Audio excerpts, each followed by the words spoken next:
everyone, this is Korith Landwalker, and this afternoon we have an exciting couple hours of Star Citizen. Hello Zone, how are you doing today? See, you have Star Citizen but not installed. Well, you know, that's okay, there's plenty of time. I don't know if you've done any pledges or anything like that, but I presume that you have, since otherwise you're not going to have Star Citizen. Especially if it's not installed. But we have, as you can see from my title, the Invictus Flight Week coming up very soon. In fact, let's take a quick peek at that, shall we? 12 days, 22 hours, and 59 minutes before the Invictus Flight Week. If you're not familiar with the Invictus Flight Week, it is basically a week-long exhibition of the United Empire of Earth's military might, in the form of its combat spaceships, or perhaps at least combat support role is available too. They have a nice little trailer here. I don't know if I played that last week. Let's go ahead and play that this week. Let's hope that the sound comes through properly.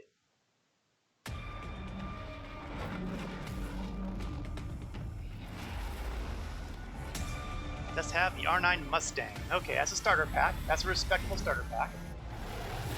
It kind of locks you into a combat role to start out with, but that is a very viable path to picking up more ships in game.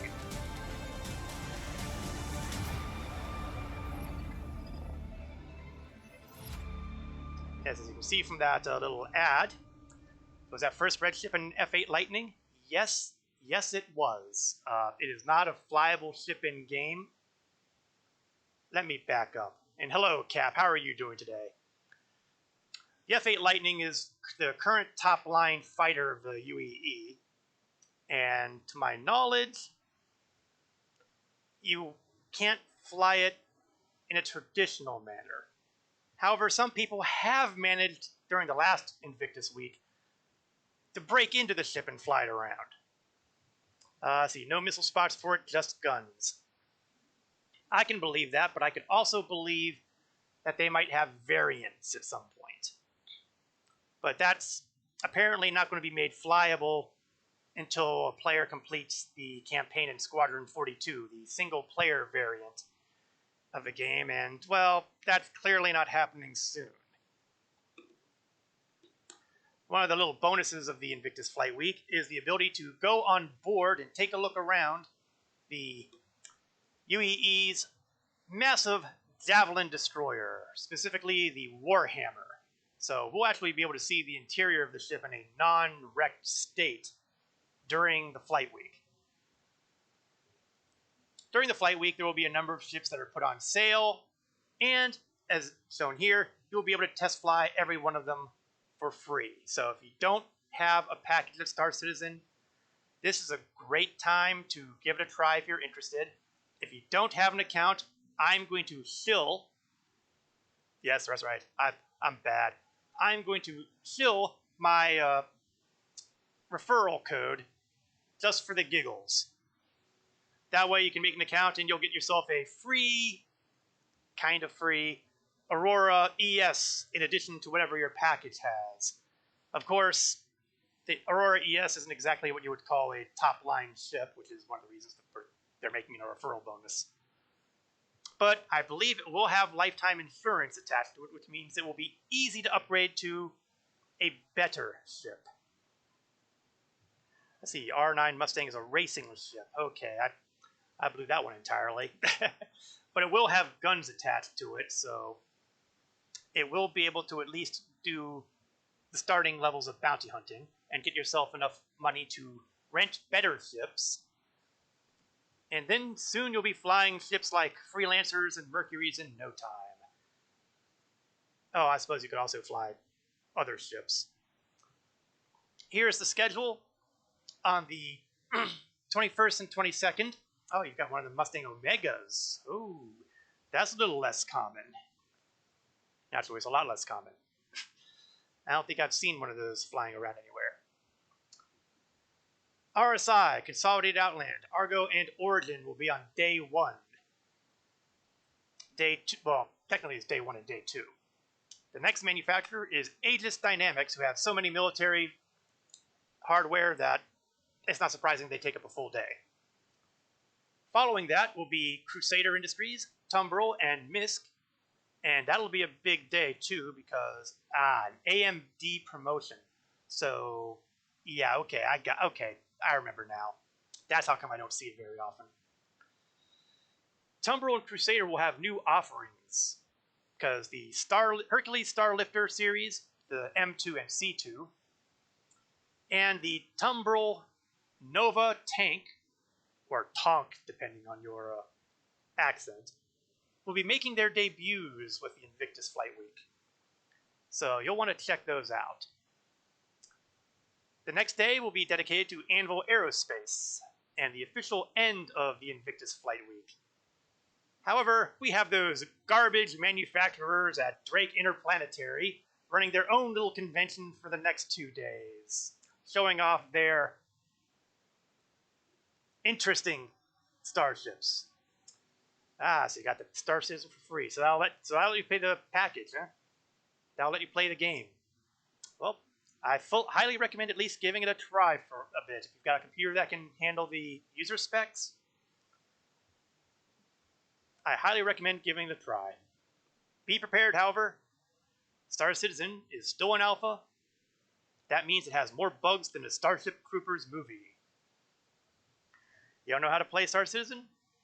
Well, it's not as horrible as it sounds. I mean, God knows I'm playing it, and I'm hardly the genius that I like to think I am. Okay, I don't really think I'm a genius either. In fact, let's go into the game right now. Let's hope nothing horrible has happened when I wasn't looking. Oh good, I'm still here. You're on a full AMD rig. Yeah, my chips. I'm using the Intel. I don't know which one I'm using at the moment because I'm horrible with hardware, and I'm not entirely sure how well it goes on AMD. But I don't think there's enough differences to make it significant. I do highly recommend, however, that you use an SSD drive as opposed to a standard hard drive because apparently that makes a big difference in loading the game. I am presently on board the RSI Constellation Andromeda. I was going to do some interesting experiments last week that I couldn't do because of little accidents like the ship blowing up on the launch pad. And I figured instead of waiting halfway through and doing it in the middle of the stream, I would do at least the first part of Mad Scientist right now. I am currently on the moon of Daymar, in orbit around the gas giant of Crusader. I happen to be parked at Port Olisar at the time, so it was convenient to go here. So what I'm going to do is I'm going to power on the ship, or actually turn on the engines because I already have the ship powered on. And we're going to take off. I've got the Emerald paint job on here. I don't actually recall the exact name of the paint job, but it's green. That seems to be a standard kind of coloration for me when I do the MMO thing. It just happened.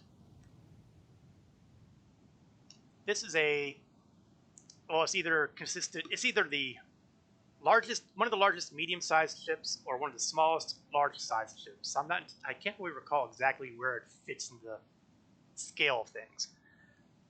The Andromeda is a gunship. It has 4 pilot-controlled weapons and an upper and lower turret. So if you have a couple friends who want to play around the turret gameplay, they'll be able to do that too.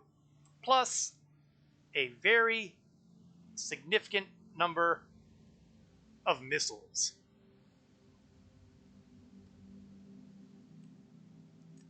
Now, the downside is it's not exactly what you would call very tanky. It's a lot better than it used to be, but it's still not heavily defended. Let's put it that way. Okay, I'm well high enough to start going into a quantum, and I want to jump to a relatively quiet area because the experiment is best done... I better clear my route. I'm still pointing at the mining facility where I landed. There we go. many more options available. Incidentally, you can expect this to have a really gruesome ending, so be ready. It seems like I'm on the exact... Oh, there we are. There's Crusader. So let's go for the Gamma Ray. Nobody turns off the Gamma Ray at Crusader itself because nobody cared. Well, I guess naturally people do care about the environment at Port Olisar, so I'm going to go from here to an OM marker.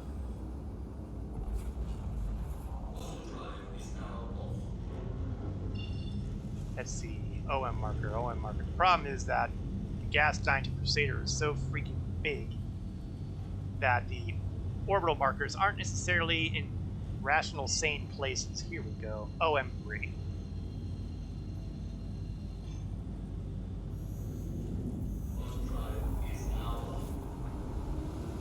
Alright. Let's kill the engines. Well, let's not kill the engines. Let's get ourselves to a relative stop first, and then kill the engines. I don't want the ship moving around from what I'm getting ready to do. Okay. Now, with the last patch, 13.0, they managed to get the cargo grids on the Constellation series, and I presume other starships with lifts, to work well with vehicles. You can actually load the vehicles in without having them clip through the bottom, or crash, or explode, or what have you. So as you can see right now, I have in the cargo bay a Tumbril Cyclone AA, which is the anti-aircraft variant, if it has missiles. Now, what I'm kind of curious about is what will happen if you were to lower the cargo bay and attempt to drive off of the ramp in space. So we're going to hop on board. Try to hop on board. And power everything up and see what happens. You'll note that the Cyclone is open air, so I cannot go in here without wearing my spacesuit. I could have done the Ursa rover, but that's a nice environmentally friendly area where I could walk around in with no spacesuit on. But it doesn't have the missiles. So, with that in mind, step 1, power on. And step 2, we're going to go in full reverse. Showtime. Okay, I am keeping the inertia here, so I am moving. Oh, and now I'm spinning around. Oh, this is going crazy. Oh, I love this.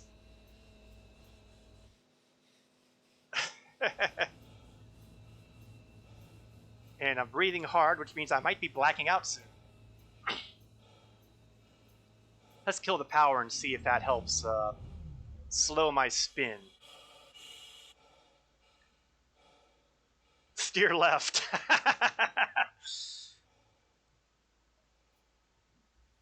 Well, things are beginning to calm down, so turning off the power does seem to have helped as far as that goes. We will attempt maneuvering momentarily.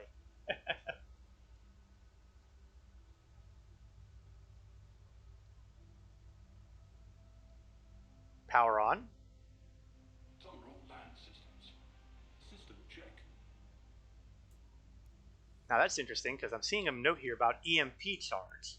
I didn't think the AA had an EMP attached to it. No, not the heat, the weapons. Yeah, I seem to have a EMP on here. I did not expect that.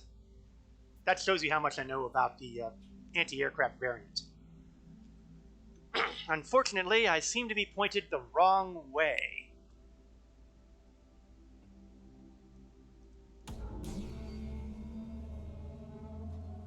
We're charging the EMP just to see what happens when I kick it off.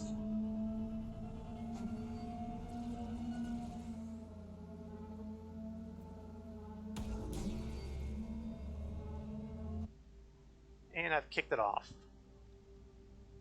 Okay, what I'm going to do is I'm going to try to get out of the vehicle and see if I can turn it around from outside.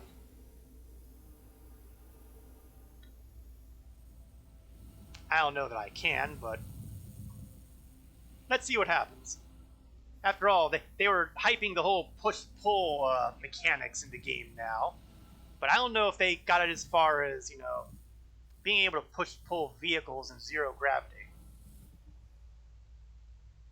It can! Well, this just got interesting, didn't it?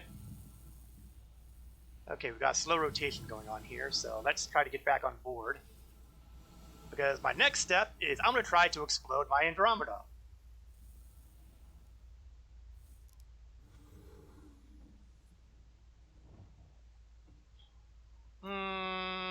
Still need to go a little bit to the left. Steering does not work. Nor can my forward and backward pedals.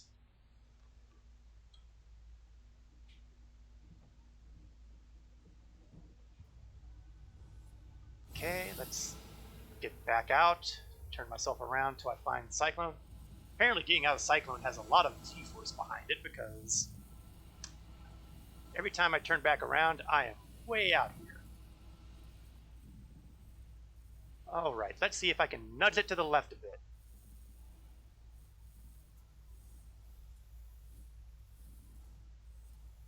If I can pull this off, I will have done something that I don't think anybody has ever even thought about trying. Blowing up a constellation with a Tumbrel AA in space. I mean, that's just crazy. That's just insane. That's why we like to think of it as mad science. Let's see, am I lined up right? No, I could nudge a little bit to the left and a little bit down.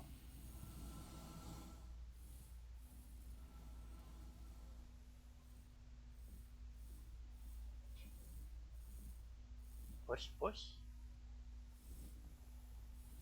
Okay. Let's check my angle.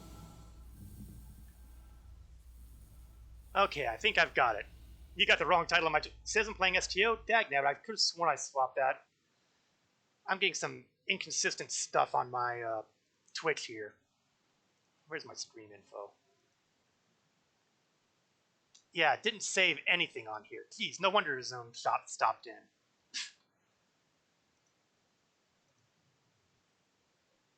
There we go. A better update. Let's see. There we go. Yeah, sometimes it doesn't take. No kidding. It was giving me the wrong title earlier, too, which was really nuts. It was still going to my old Star Trek Online one. And, oh, by the way, hi, Legend. How are you doing? Grrr. Stupid Twitch manager, stream manager stuff. And I was doing it through Stream, too. I wasn't even doing it through my Streamlabs. I was doing it through the Twitch interface. So I would avoid having problems like that. Yeah, about that, Legend. From the whole affiliate thing. Technically, from a raw technical standpoint, technically I could do that right now. Lack of serious motivation on my part. Okay, the Cyclone is targeted. I could have sworn this thing had missiles. Maybe I need to be in the other suit. So we'll go back out. Spin around again.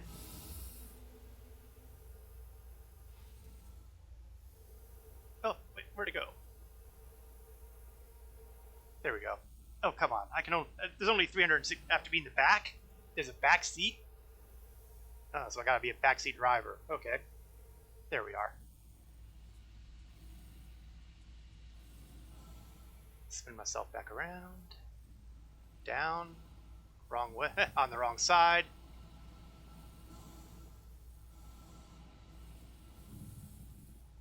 Okay, let's see. Is there an interface button around here? Well, there's something back here, but I don't think that's the... Looks like a component doohickey. No, that's a chair. That's a seat.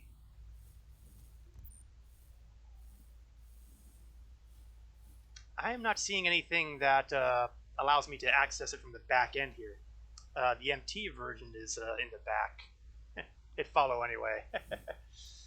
Okay, well, you know what? I am not seeing a spot to interact with on top. So I'm going to try the other seat. Maybe the other seat is the missile operator seat.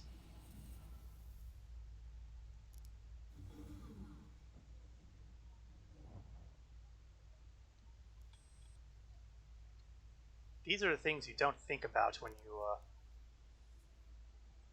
Okay. Oh, no, I'm not getting any interface for weaponry here. Maybe there's a remote turret thing that I have to activate. Back out of the seat. Get the invitation email already. Yeah, I did. In fact, and I've got the little button in my manager that gives me, the please get your authentication set up properly and all that rot. I've gotten the invite, yes. Been that way for a couple weeks, maybe. It was heavily on the strength of the folks from Cryptic Studios who were kind enough to raid me 2 weeks in a row. Let's see, Zone still has this RSI launcher. Well, if you got the launcher, then you're pretty much halfway there. You're halfway there. I can target from here. Power off. Online.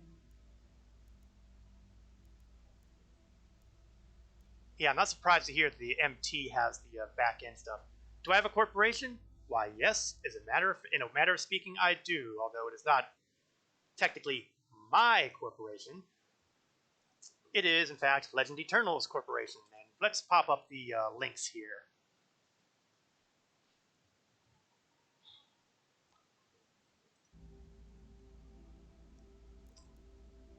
Check out the page, check out the Discord, say hello, see how insane we all are. Especially some of us who tend to wind up in prison on an alarmingly regular basis.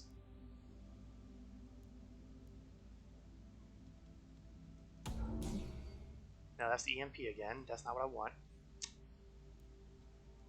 Okay, I am clearly not sure what's going up here. No, it's our org. I just set it up. Yeah, well, you're the one listed at the top of the leadership position, so I am more than happy to throw it your way.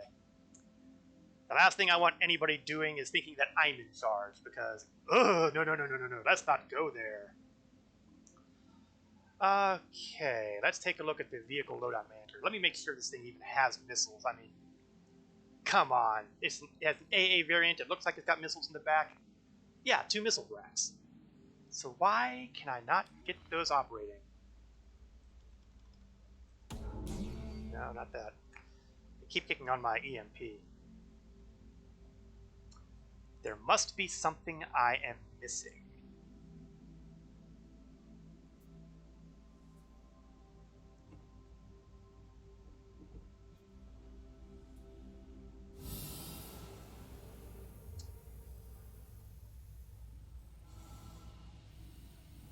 I mean, if it's an AA, it's got to be able to activate those missiles.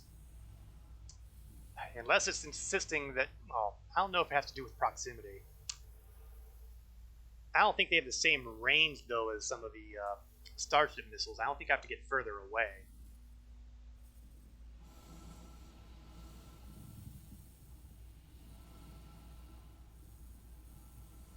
If I were going to be shooting missiles, where would I shoot?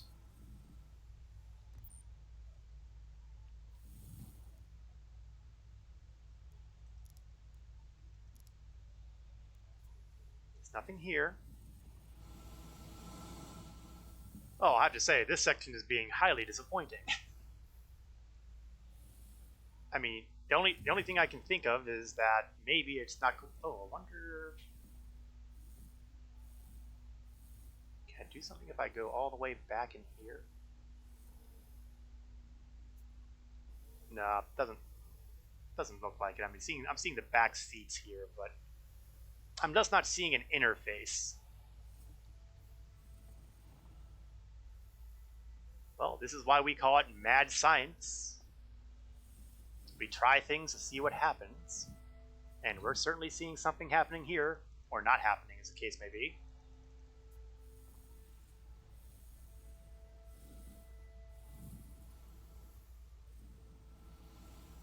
There must be something I am missing somewhere.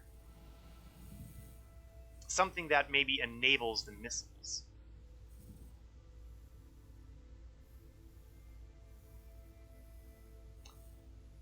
Let's go back inside and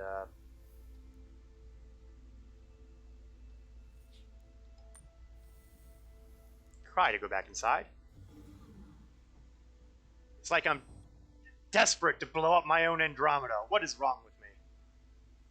Well, aside from the obvious, of course.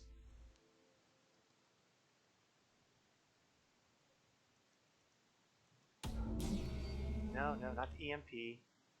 I keep hitting that second mouse button.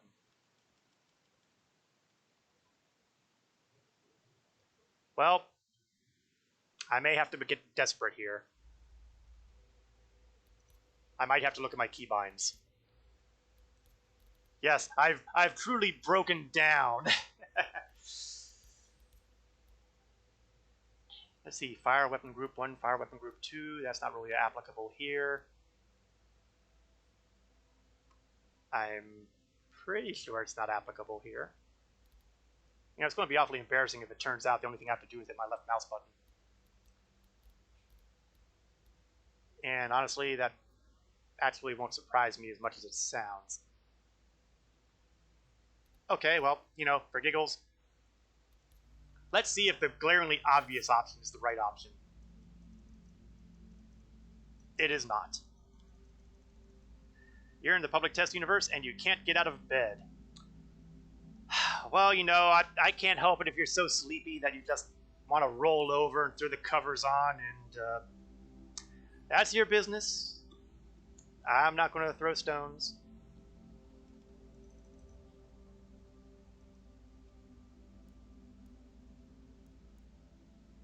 There's no buttons that activate the turn the missiles on that I can see.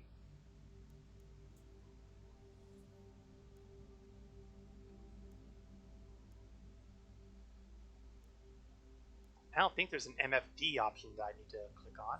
Let's take a look at weapons again. Missiles. Okay, well that's important. It's not showing any missiles here. And what that tells me is that if the missiles are going to be used, they are not going to be used from the pilot seat. Oh, they're just 30K. That's why it's yeah, I understand that the server crashes are happening regularly on PTU right now. Because everybody is, you know, checking out the new tank, the new cargo ships, checking out the new hotness. Whereas I am here in the live universe, which doesn't have all the new hotness, but at the same time is a lot more stable. And now that I've said that, I've just said, hey, 30K, come get me.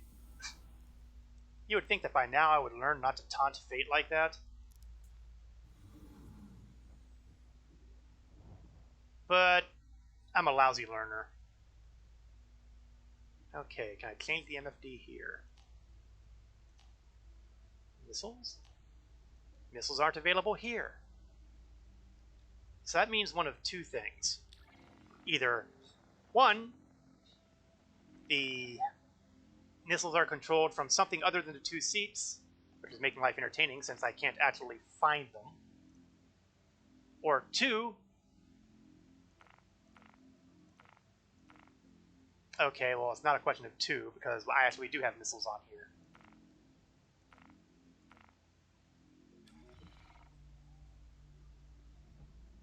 So now I think we've got confirmed that wherever the missile operator seat is, it is not in the traditional seats, which makes it really interesting because there are no other seats.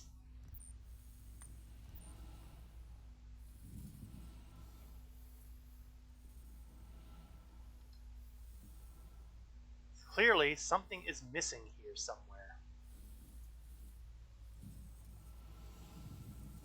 But I think we may have just about used up all the time I'm willing to spend on this. I mean, people were not here to watch me float around in space trying to get this land vehicle into fighting operation.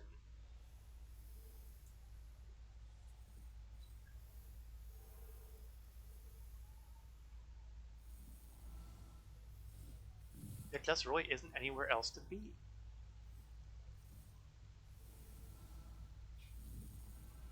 So we are going to have to call this part of the mad scientist experiment a complete bust. Disappointed. Very disappointed. Really, really, really wanted to try kicking off those missiles.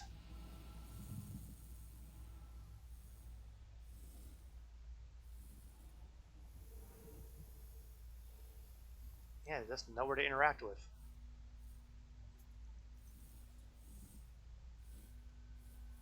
Maybe it would be different if I had gravity around.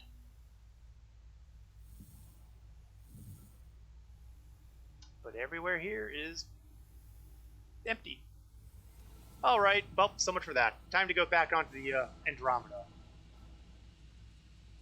And the Tumbril Cyclone will just float here in space, a monument of its inability to get its missiles operational. At some point, I'll probably have to fiddle around and see if I can actually make the missiles work on the ground. Alright, we're back in the cargo grid, so I can bring it back up.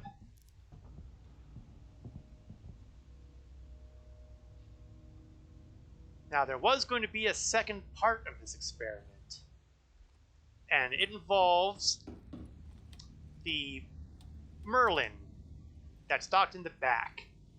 However, I have a tiny problem here with that.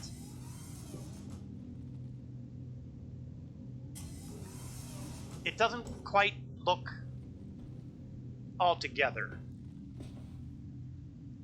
I can't even I can't even interact with it. So I have a feeling that somewhere along the line I had a claim that didn't work right. So what we're going to do is we're going to take this back to port, and we're going to take a different ship and fly around in that for a while. And we'll see what's what with that.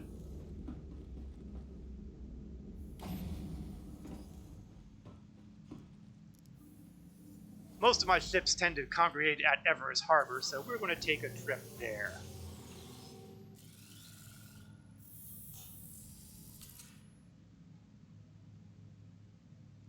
Online the engines, bring up the map. Actually, you know what? We'll go to Port Olisar actually, because what I want to do is reclaim the ship at Everest Harbor. Of course, that also means I probably won't be able to do part 2 of the mad science, but it might give me some time to figure out the stupid Cyclone missile thing. I should have taken the Ursa rover. At least I know its guns work.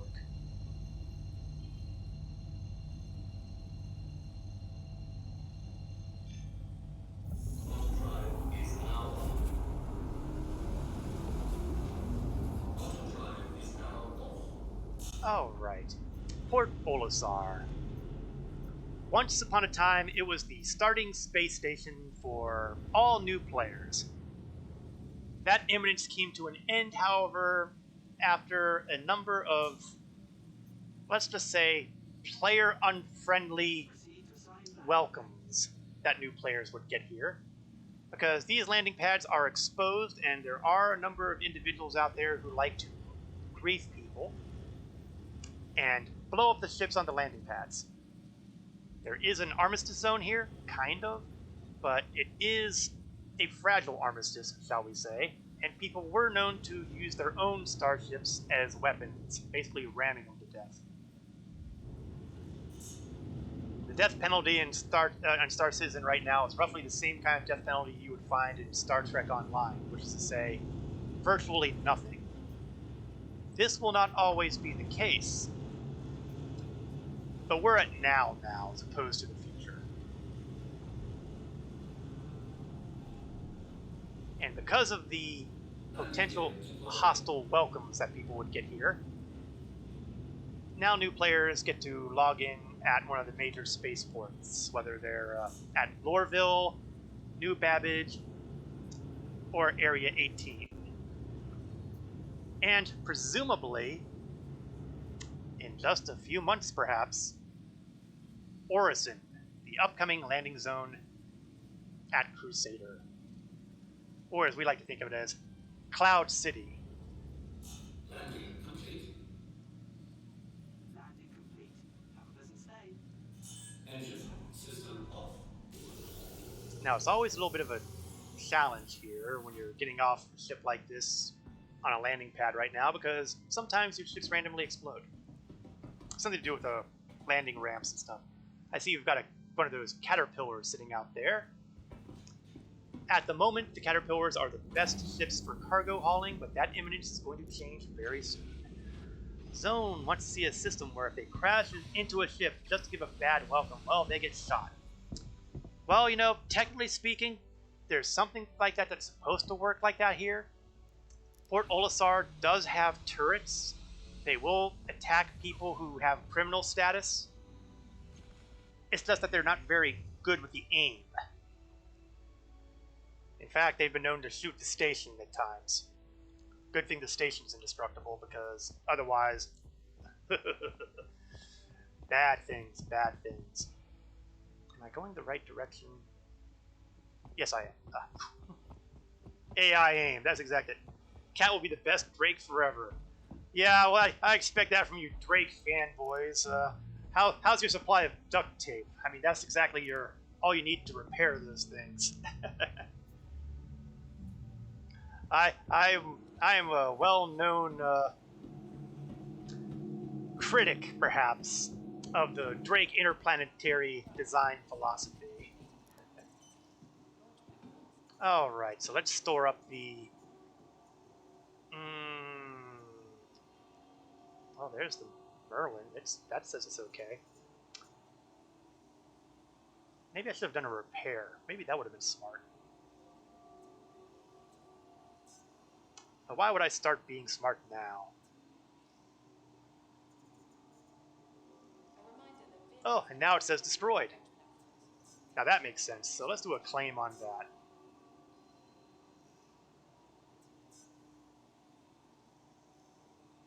Well, you know, this might actually be worth waiting out the 1 minute for. I'm just jealous. Legend's got plenty of duct tape. That's true. Some of us fly more sophisticated starships, like freelancers.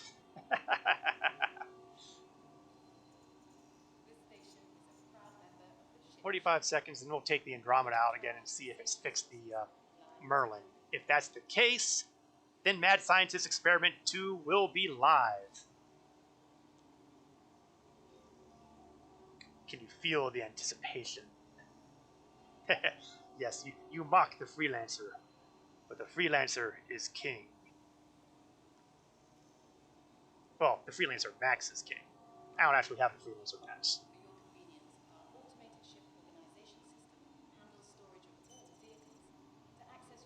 Okay, just another 10 seconds. The Kruger Merlin, available in 2, 1, 0.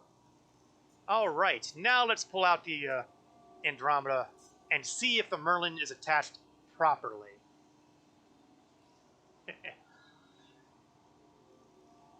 Yes, mock if you will, but at least they look like they were put together with care, unlike the Cutlass series, which is put together with, you know, crazy quilt string.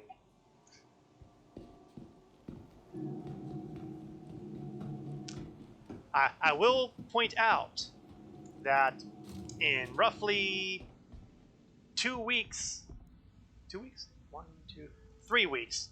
Roughly 3 weeks, the DrakeCon event is happening on my stream day. So I will indeed be lowering my standards dramatically. No, it's still a mess. It is still a mess. What the heck happened to my Merlin?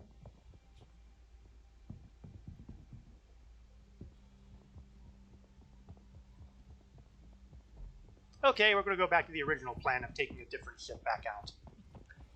Fear the Corsair. Well, there is that. For those who are unaware, the Drake exploration vehicle, the Corsair, has finally landed on the RSI roadmap. It is possible that we could see it by the end of the year. Possible. It is also possible, even more impressively, that we will see the Banu Merchantman out at the same time. And that's going to be a game changer. Speaking of the Freelancer, let's take the Freelancer. Because I can. Save on resources and expenses. Join the ship share program today. Fly together. And then once we're over at the, there we go, C10. They put me on the C10 landing pad for this. The large landing pad. And this was the one they assigned to me. I think the harbor masters at Port Olisar need a remedial course. I mean, it can fit on substantially smaller pads.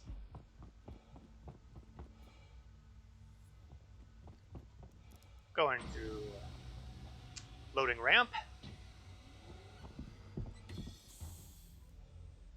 Let's make sure I'm far enough to close the door.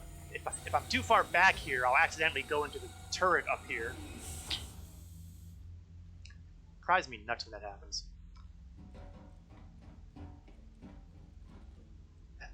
Star Citizen, Twitch, and Discord when 2 screens aren't enough. Excuse me.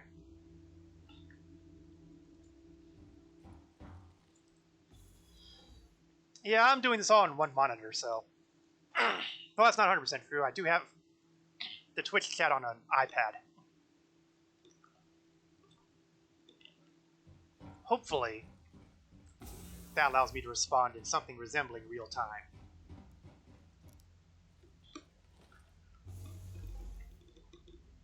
I don't really have the space for a second monitor right now. But always in motion in the future. Systems on. Launch sequence complete. Now, I'm currently using a black paint job on the Freelancer because my red paint job is in Never Never Land. Did I mention something about more bugs in the Starship Troopers movie? That was not an exaggeration.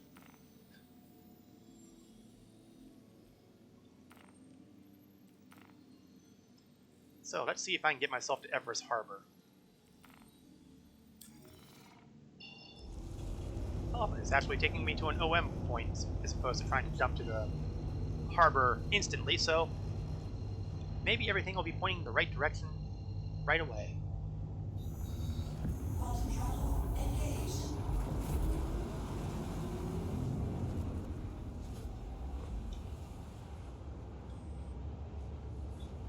Now, once we hit Everest Harbor, I will again...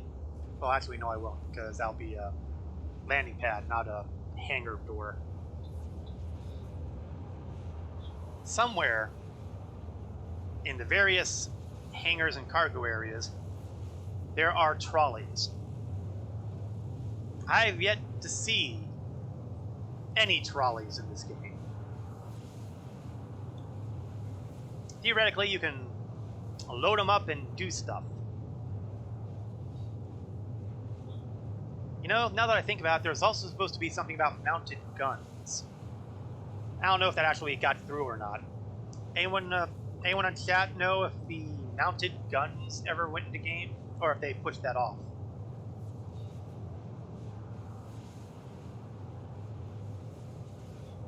Because if they did, I might have to check around to see where I can find them. Obviously not Hurston, because Hurston hates guns. Oh, they hate most guns.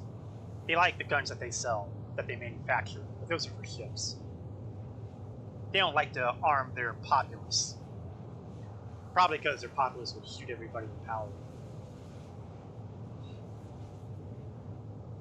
Hurston is, shall we say, something less than a worker's paradise.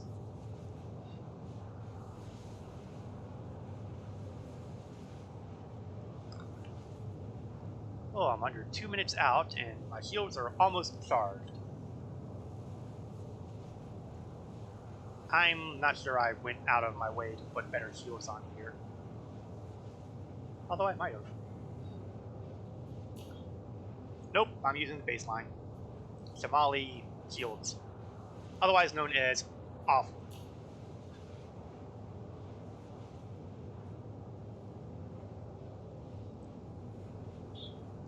Due to the way inventory tends to work in this game at the moment, I generally don't go hog wild on buying components for my ships, because they have a habit of disappearing with every major patch. That is not a good thing. So I save a whole lot of money by just simply not throwing it away. That said, I have put on some better components on some ships. And they've actually managed to... Oh, great. I'm being flagged by somebody. Is it a wreckage? Is it a pirate? I don't see anybody on my radar.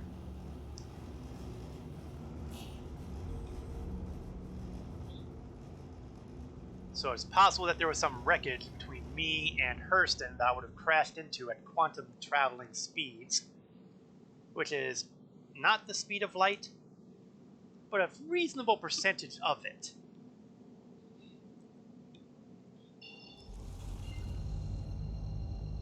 Well, c'est la vie. At least I don't have very far to go before Hurston. I was also half expecting it to be someone from Hurston Security wanting to scan me for my cargo.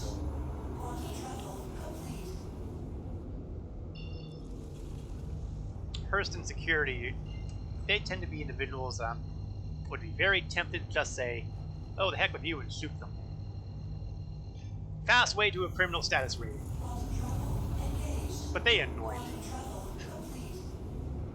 Not nearly as much as the harbor masters at Everest Harbor, but they're up there.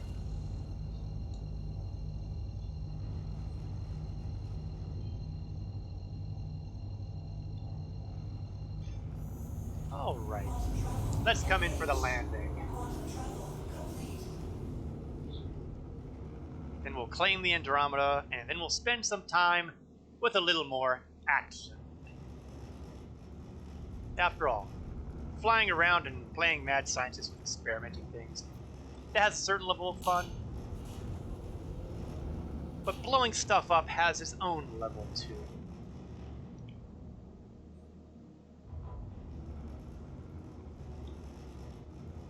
So step one, get myself a landing pad at Everest. Let's bring up communications if I can.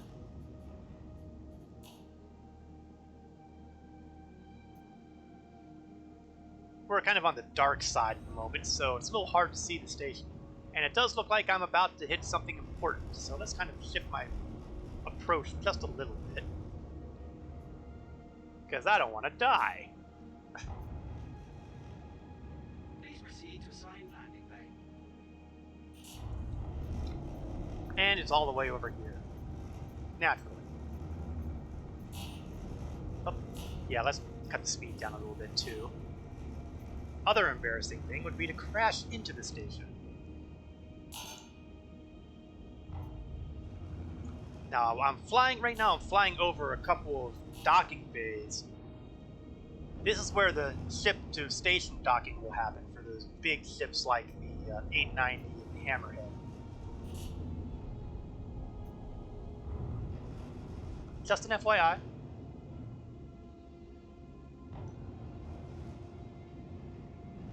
Let's get my speed up a little bit. I was hoping to be a little closer to the pad than I am. And I'm not.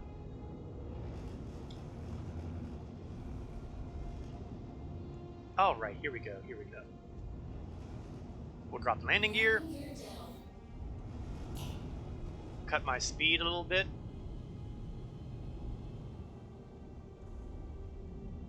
Come in for the approach. And we'll see about auto land. See if that actually works. There we go. Auto land has been acting a little funny since the 3.13 patch rolled in. But as long as it's good enough, I'm happy. Landing successful. Landing is successful. Engines on. Systems off. Landing complete. There we go. Pleasant stay. I was wondering if they were going to tell me if they have a pleasant stay or not. Because when they don't tell you that, you start wondering, are they recognizing that I'm landed properly?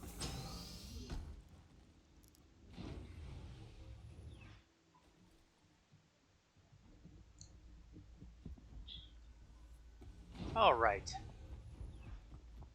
Landed at the nice big space station here at Everest Harbor. In roughly geosynchronous orbit over the city of Lorville.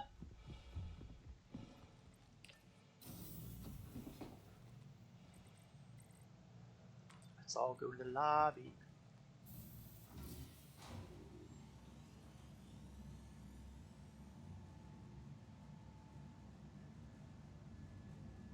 Now, the fun thing about these landing pads is they're roughly 4 to 5 kilometers away from the hub of the station.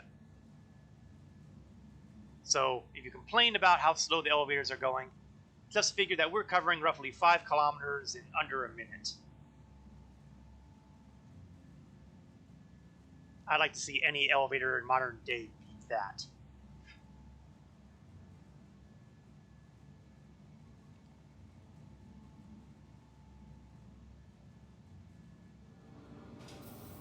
And here we are.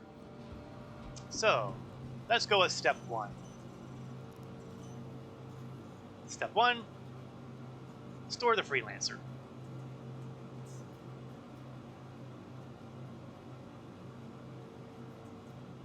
Step 2, claim the Andromeda. Now, hopefully, this will take care of those Merlin issues. But as you can see, it'll be a half hour before it's ready. And we can do something more entertaining in that period of time. Which brings us to step 3.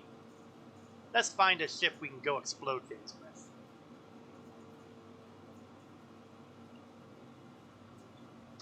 I'm going to grab the Anvil F7C Hornet. This is the baseline Hornet, although I have spent the credits for some different gear, so it has a mildly terrifying amount of armament associated with it.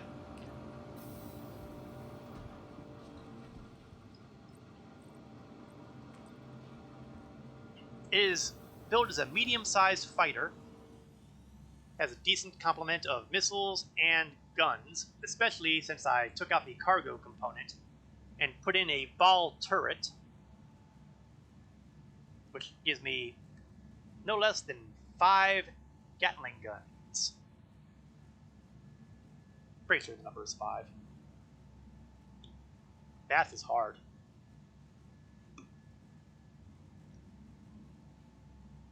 And it looks like we're getting closer. We are, right here. Door ought to be opening anytime now. There we go.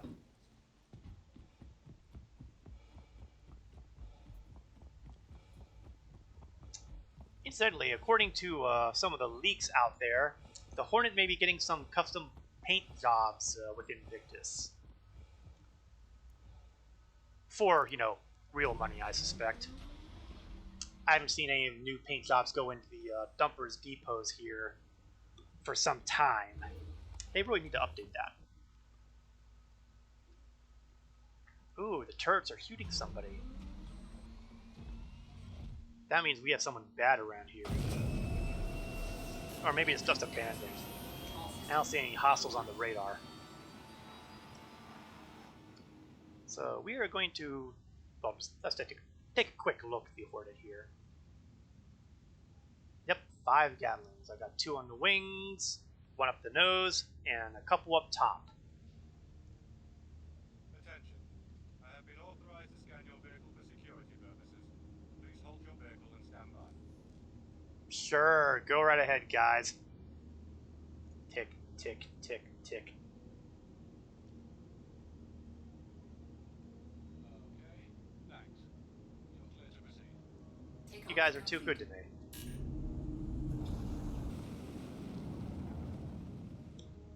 Landing gear raised. One of these days, they're going to mouth off at me one too many times, and it's going to be goodbye, Hurston Security. Alright, let's take a look at some of the details I've got sitting out here. Since the last stream, I managed to get a hold of the advanced license, which means I can now hunt down very high-risk targets. Which is good because they pay pretty well. Crusader Security... Well, I might have gotten demoted right out of the Crusader Security because of a bug. Hurston Security, I get 5% pay bonuses, and the good folks at North Rock will also give me 5% pay bonuses. I like North Rock because they have group bounties, and when they work, they pay really well. I also have a kind of contact with Constantine Hurston. I was trying to mission with his, but I kind of ended up getting killed, so it never got done. But, you know, at some point I may go back to him and see what missions might become available there. But not right now. Right now, we're going to go with our more traditional violence.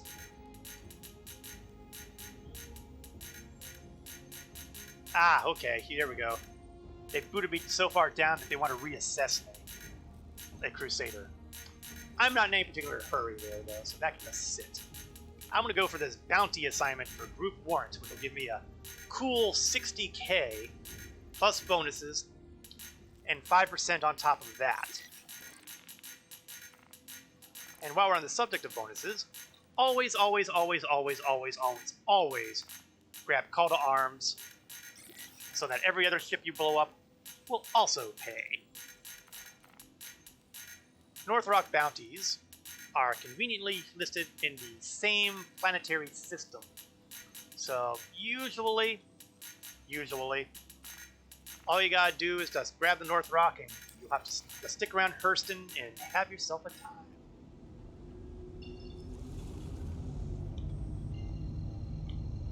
So let's go to the moon of Aberdeen. Also, this came up last week during the stream, and it's worth mentioning. Bounty hunting was looking like it was going to be getting a hefty nerf last week because the way that the markers would no longer take you to bounty locations, but rather you would have to go there manually. But apparently they have had a change of heart, and quantum beacons are once again active at bounty locations.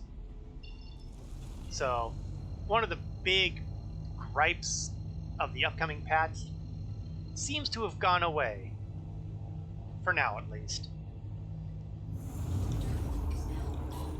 I'm going to lock my guns forward, because only some of my guns are gimbaled, I think, and I don't want to fiddle with the difference between gimbals and non-gimbals. Oh, jeez. What I do want to do, though, is link all my guns to the same key, preferably before I'm being shot at. Oops, turn that back on.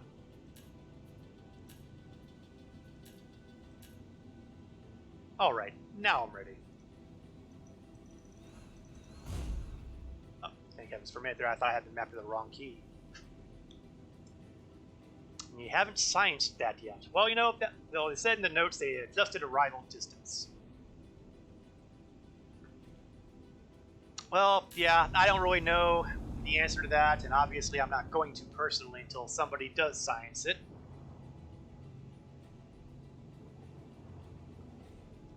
But I would imagine that it does not require much to be an improvement. It may not be good enough for some people, but it's gotta be better than what they've got out there now. On the PTU, I mean, not here. Obviously, here is great. Except for the fact that, you know, sometimes you're sitting here waiting for the bounty to show up, like now. Haha.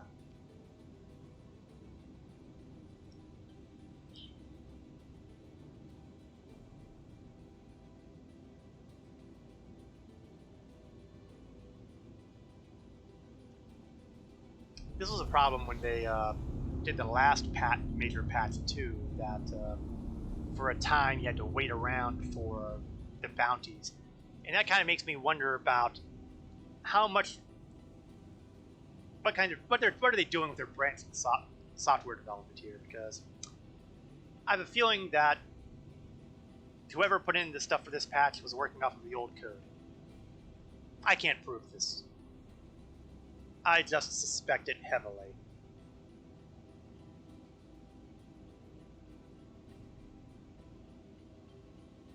And meanwhile, the timer is still counting. You have 45 minutes to take out these group bounties, and usually it's not a problem. Even with this long stall, it'll still be done well before that timer is out. It only becomes an issue if, for some interesting reason, you take multiple group bounties at once. Then it gets a little more interesting. Taking out 3 ships in 45 minutes? Not a problem. Taking out 6? A little rougher. Especially if it has, you know, waiting periods like this. Up. Waiting period is over. Target acquired. Flying a Vanguard Warden. I usually like doing these bounties in the Andromeda because it's got heavy guns and it can take the hits. But as you will soon see, the Hornet is not bad. Cap is a fan of multiple being the only way to do this.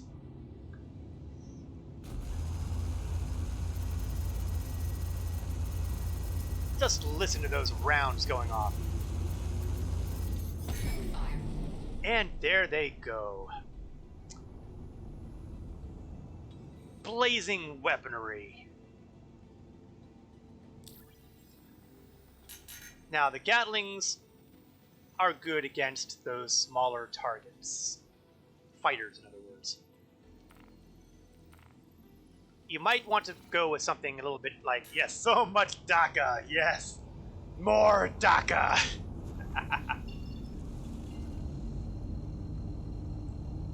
Now, I'm using ballistic ammo, so I will eventually run out of ammunition on this. But I should have enough to keep it interesting, so to speak.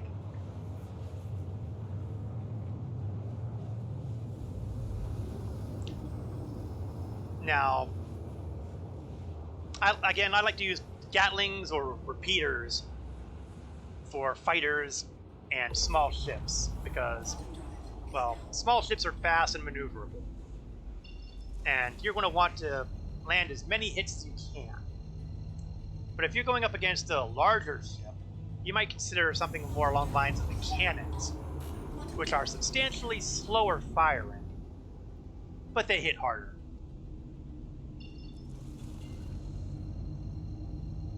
Another interesting aspect is whether or not you want to go with gimbaled weapons or not, because if you can swap out the gimbals, you can effectively put on a gun that's one size larger than the standard.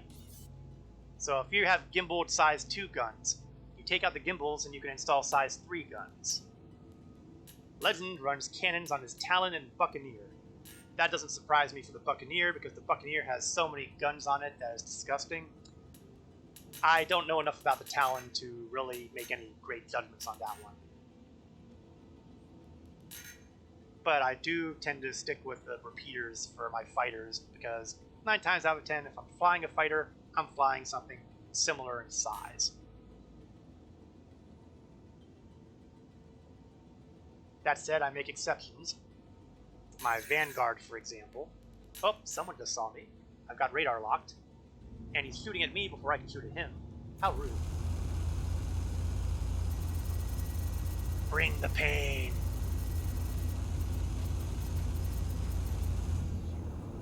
Ah, pity I didn't take him out in the first pass. Check fire. Didn't do so well in the second pass, though, did he? Talon has 2 size 4 hardpoints.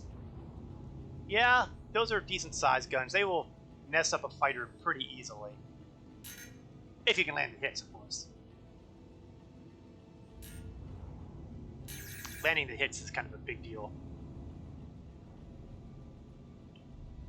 Fixed weapons used to be a lot harder before they started putting the proper crosshairs.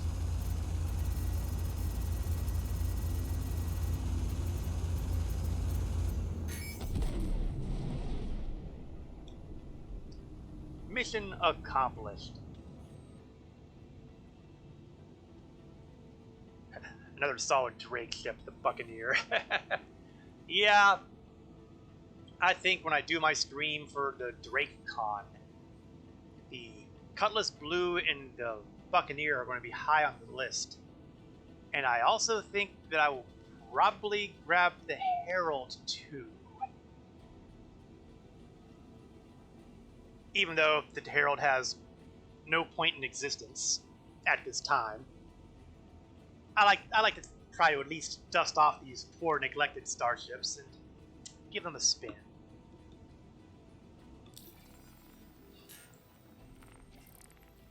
Okay, let's check our bounty hunt and see what we've got here. That's what I see if I have any appointments. No appointments. Now, if you see something that says suspect apprehension, this is to open up player bounties. So if you're someone who really likes doing the PvP thing, this is a mission you want to do and get done. Be aware, though, that other players tend to be a lot deadlier than the AI opponents. Like by a factor of a lot. Oh, and it looks like someone either killed him or, more likely, he's logged out. I figure either one's possible. Okay, I was hoping to see another high group bounty, but it looks like the group bounty is medium. So we are going to grab the single very high risk bounty.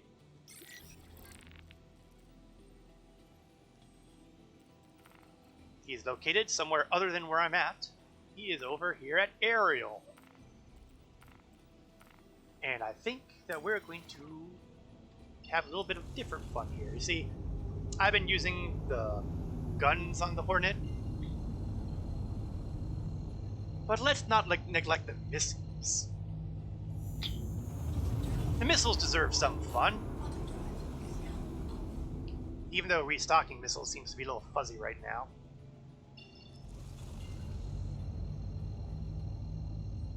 Once I make this jump,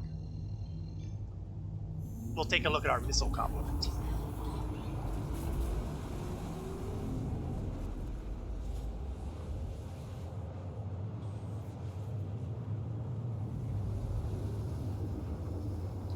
Honestly, I like the Hornet. In fact, the baseline Hornet is a pretty good ship to fly. The Super Hornet is widely regarded as the best of the Hornet series. But honestly, the cheaper version of the Hornet, the one I'm flying now, feels to me to be just as good. Alright, let's take a look at our missiles. We are carrying four missiles each for my size 1 and size 2.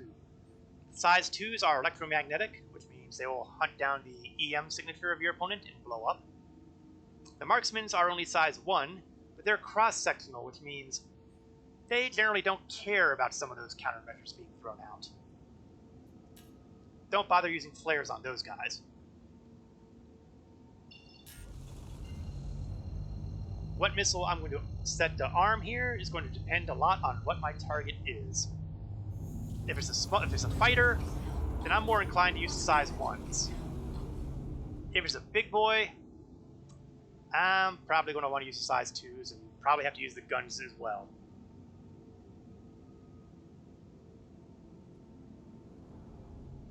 Of course, what I really want, there we go, there's the target marker, but unfortunately it seems I'm going to have to wait for this guy too. Bro, how rude. I'm here to blow you up and you want to make me wait for you. Yeah, that's generally not what you expect to see on these guys. Let's cut the speed. Let's kind of stay put. The last thing I want to do is accidentally whack myself into a rock. Exploding is only good if it happens to other people.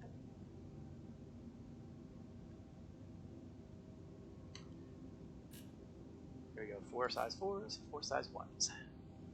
Doing very well on fuel. Fuel is not a problem when you stay within the same planetary system. If you go to between planets, that's when you start burning through your quantum. And as a medium ship, I have a decent hydrogen fuel tank.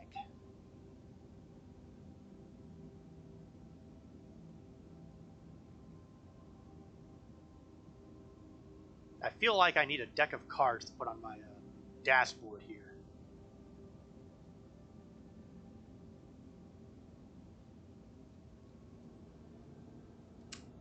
Ariel has a certain infamy, this moon here, because Ariel has 2 outposts that carry the second most valuable mineral in the system, Laranite. Okay, technically it's the most valuable tradable commodity. Let me put it that way. Quantanium is more valuable, but you have to actually mine that. And for a time, there was a bug on Ariel where their supply of Laranite was bottomless. There was an unlimited amount of Laranite available there. So people would go there with their huge cargo ships, load them to the brim, haul them off over to Lorville, sell them, and make obscene profit. A lot of fortunes were made. There was also a lot of piracy that happened at that point in time because, well, the guys who like PvP and blowing up cargo ships, when you know where they're going, it kind of makes it attractive to camp out and start playing their own brand of extortion. Pay us 15,000 or something like that, or we will blow up your 2 million credit cargo. Some cargo haulers felt it was a pretty good deal. Most cargo haulers say, better dead than blackmailed. Given the average trustworthiness of these pirates, that's actually not a bad decision. After all, if they paid the money and then got blown up anyway, well, then they're out even more. Alright, we are facing a warden, so we are going to use the Mark 1s. The range is 2,000. Ah! What the heck? What the heck?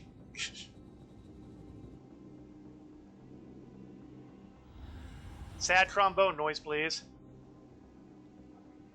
I should put that as a toggle on my Streamlabs. The sad trombone. And my contract failed too? Now that hurts. That really hurts. I mean, it could be worse, but still. Oh, and I got demoted on Aegis Dynamics too. Up yours, guys! Yeah, I'm not sure what got me. I didn't see him firing on me at that point. I didn't see any asteroids. That said, there have been reported instances of invisible asteroids around. Did I mention something about more bugs in the Starship Troopers movie? Well, I'm just going to have to take out my pain and rage on somebody. It probably won't be Hurston Security, though.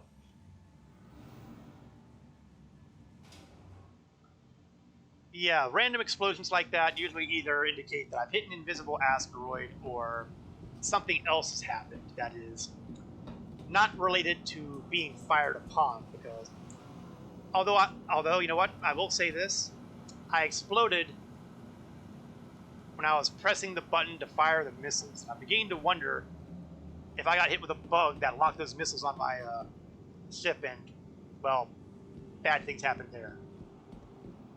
Just a theory. I have no proof.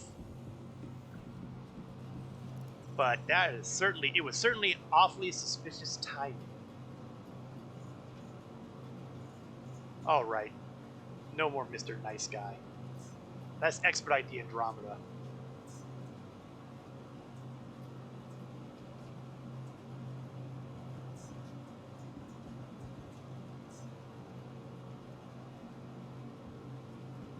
So far today, we've seen the Andromeda trying to haul around the Tumbrel AA Cyclone.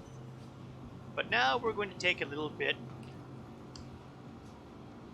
to see what it does in a fight. After all, it is labeled as a gunship, and we are going to demonstrate that.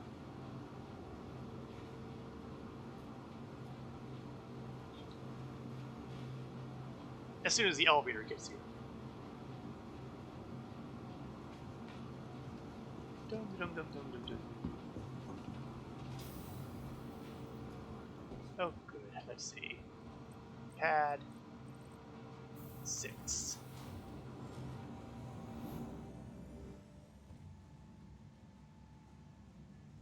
Now, luckily, the demotion for the Hurston folk only affects the pay, so I won't get the 5% pay bonus now, but I can still go after very high-risk targets.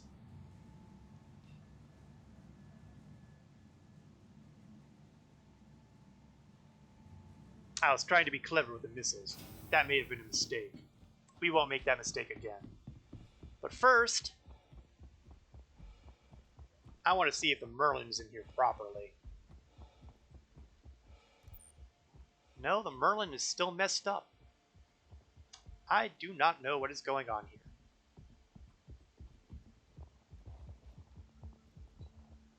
Although it does look like it's not even here. And that indicates to me that maybe claiming it may not have been the way to go earlier. I might have to redock it.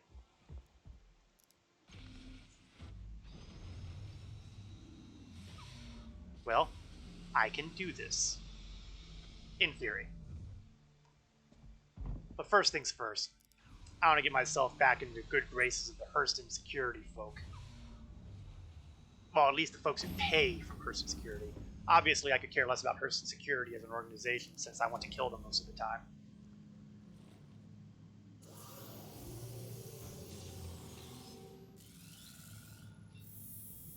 But afterwards...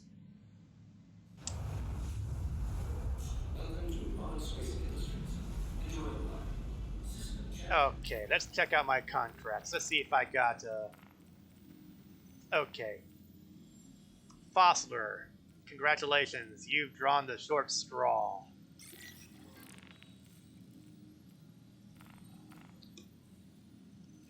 And I think that might actually be the guy I failed on earlier, so... It's time for a rematch. Take off complete.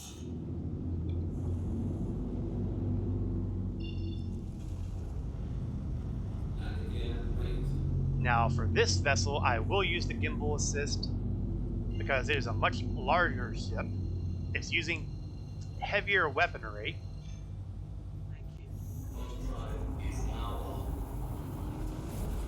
It is using energy weapons, so you'll be seeing lasers here as opposed to, well, I use the term laser kind of imprecisely because while they're listed as lasers, they are not lasers as we understand them. They are more along the lines of the laser guns that we grew up with Star Wars and the like, before they gave them the name blasters.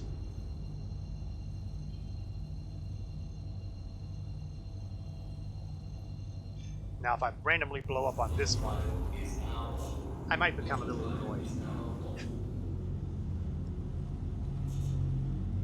Okay, that little circle surrounding this area is now indicating my gimbals are active. You can also tell that from the auto that was listed there momentarily. You'll see it again once I finish my jump.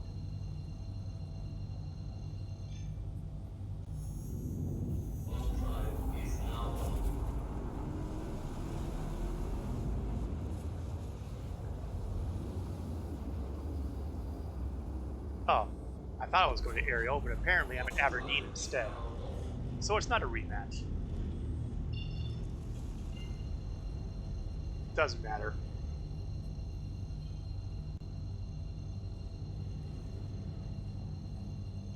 Aberdeen's claim to fame is the fact that it is the home of the Klesher Rehabilitation Facility. Or, to put it another way, Space Jail. If you're bad and you get popped by a bounty hunter or by security, you will wind up in the Klesher Rehabilitation Facility. There you have to work off your sentence, serve your sentence, or, if you're really hardcore and have some friends who can help you out, break out of prison.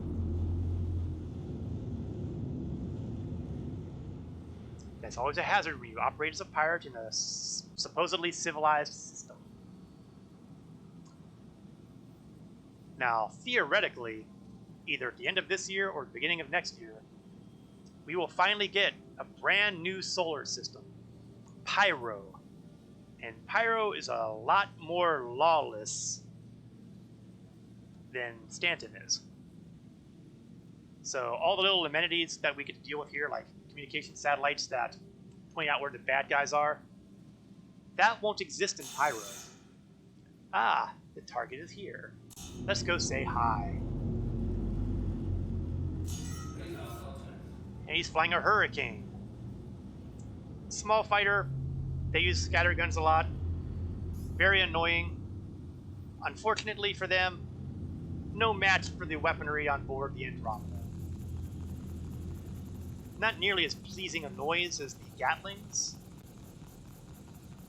But the explosions are oh so satisfying. Shields max. Subdue bounty done.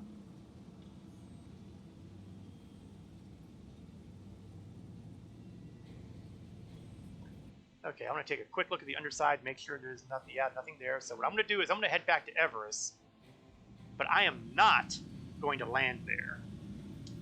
I'm going to spacewalk my way to the station, pick up the Merlin, and dock it to the Andromeda.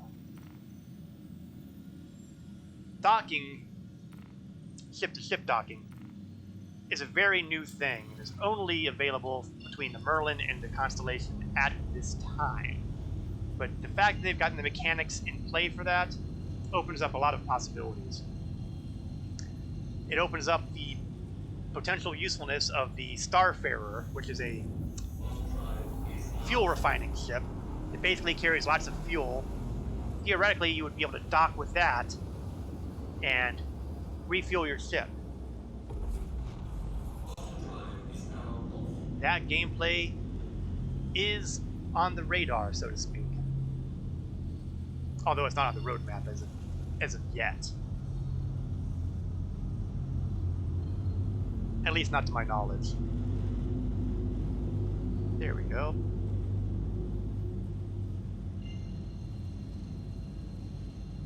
Fun fact about the quantum beacons, well, the quantum drive. When you activate the quantum drive, you see all these symbols on the screen.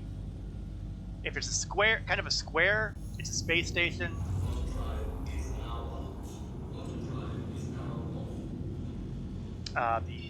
The smaller diamonds, they tend to be space stations that are further away.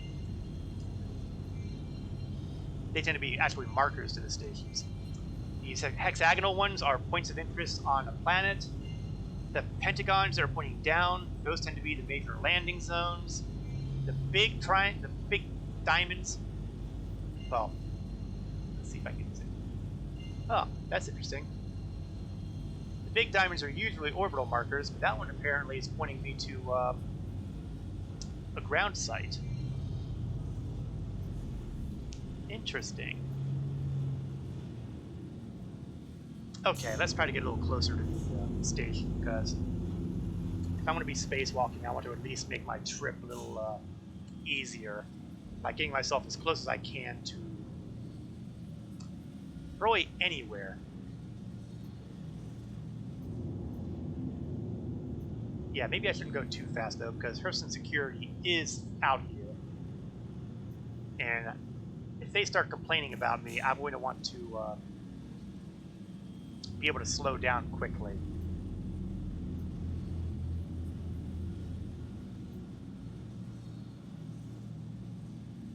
We are not going to be contacting ATC.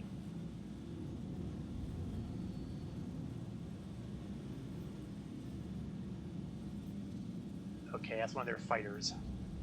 But they aren't complaining yet, so...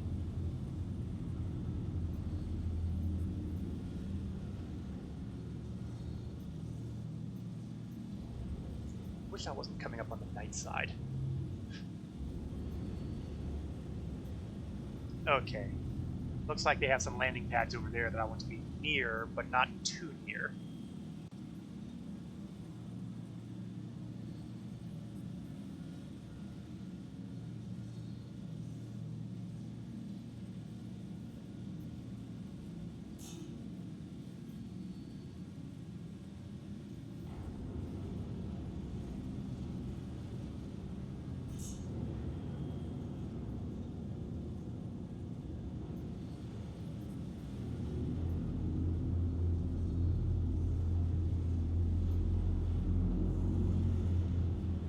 Is that the pad? No, those aren't the pads. I think the pads are further out.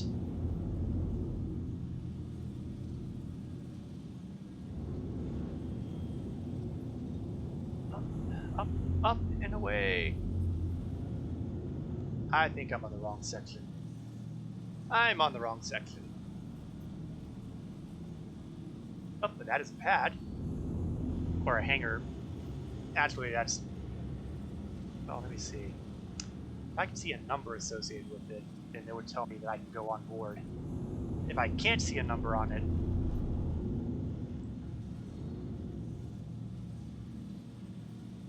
pad 24.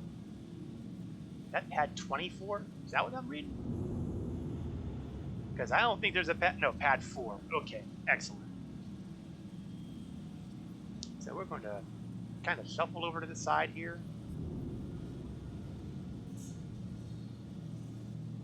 And once I stop moving around,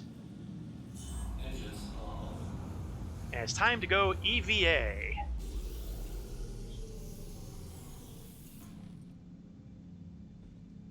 Now, if this works like planned, I should be able to pull out the Merlin and then attempt to dock onto the Andromeda. If things don't go the way it planned, it's going to get a lot more embarrassing very quickly.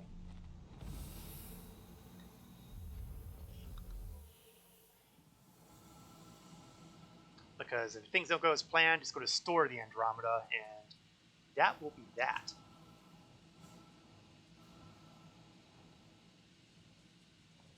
Now, the key when you're approaching a landing pad from space is you don't want to be too high up, because otherwise you'll fall down and potentially take injury. But obviously, if you come in too low, you're going to basically not get down here. So we're kind of playing it cautious here. And I seem to have done it just about perfect.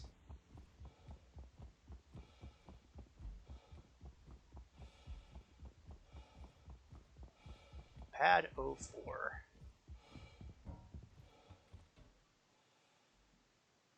Did I? No, I went out through the dock. Okay. For a minute there, I thought I went out through the elevator there and left the elevator down. But then I remembered, oh yeah, I went out through the docking bay. Someday, that'll be a big thing for ship-to-ship docking too, to be able to link docking collars like that. It's not a thing yet. Don't know when. So now we're just going to sit here and wait for those elevators to cross the 5 kilometers.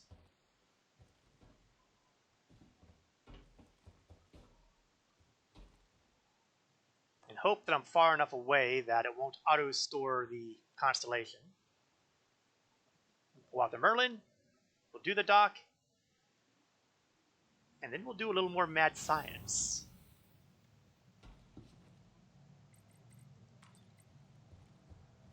But first we have to have a couple things go right.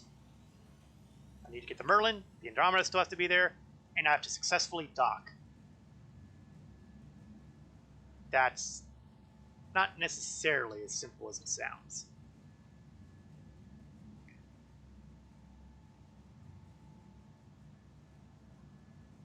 How far are we? Are we okay? 2 kilometers? Just a couple more kilometers to go.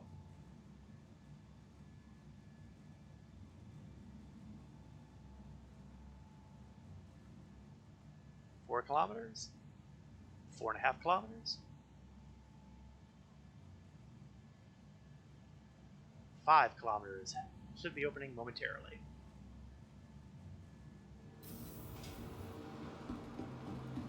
Alright, step 1.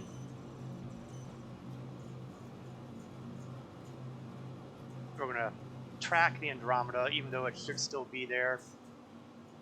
I'm never 100% sure if that's going to work out the way it's supposed to. And then we're going to grab the Merlin.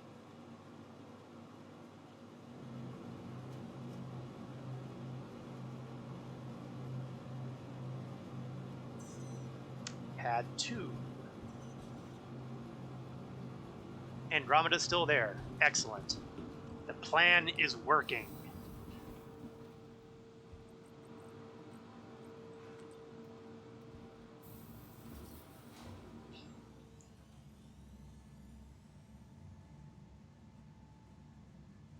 Of course, now we gotta go, 2.5 kilometers.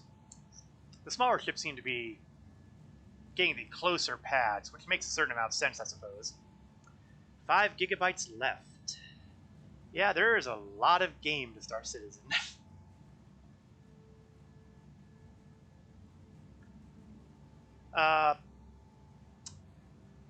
Be sure to shoot me a friend request. You can do that from the Spectrum. If you go to the RSI webpage and go to Spectrum, just look up Korath and shoot a friend request. I'll be sure to accept it, so you'll know when I'm online here. Here we go, the little Kruger. Well, the Merlin. The Kruger's the manufacturer.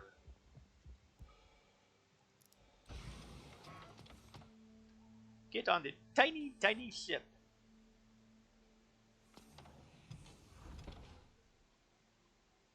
Online systems.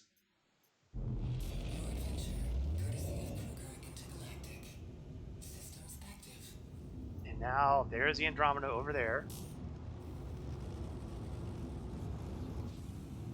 Oh, let's bring up the landing gear. It's nothing fancy, but it gets the job done. Thank you. Please visit again. Good, I was hoping to hear that. So we're going to approach the Andromeda and see if we can get this thing linked up. This is something that could potentially be highly entertaining in all the wrong ways.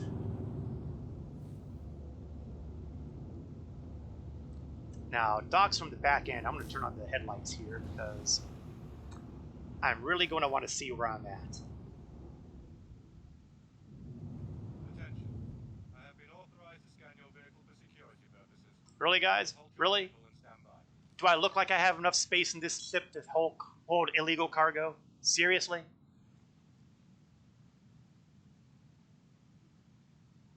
All right. Everything checks out.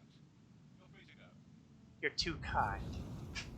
Okay, step 1, target my ship. Get a little closer. Bring us to step 2, landing gear. Dock activated. Request dock granted. Which I would hope would be the case since, it's my ship, so I bloody better well be granted.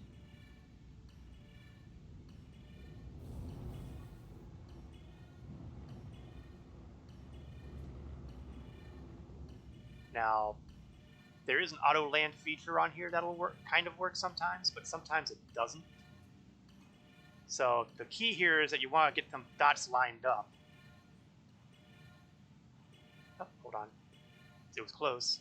Green and green, I think that means I'm good, so I'm going to try to do the auto land feature.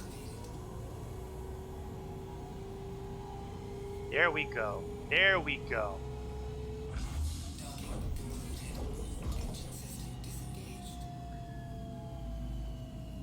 And we'll kill the power. Disengaged.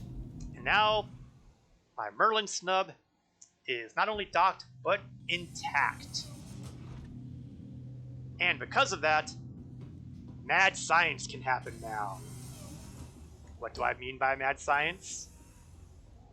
Well, you know, there's the kind of sciencing that Legend and Cap like to do, where they go about trying experiments to see what you can do with your ships, push them to their limits, that kind of thing. And then we have mad science, which is the kind of thing that I do, which has no useful purpose other than my own personal amusement. That was what I attempted to do with the Cyclone, and that is what I'm going to do now. But the first thing I need to do is set a course for somewhere other than here. We'll go to Microtech. It doesn't really matter where I go. It just matters that I'm going. Engines are on. Well, first, let's make sure I don't crash into the station here, because that would be really embarrassing. Then we're going to quantum travel.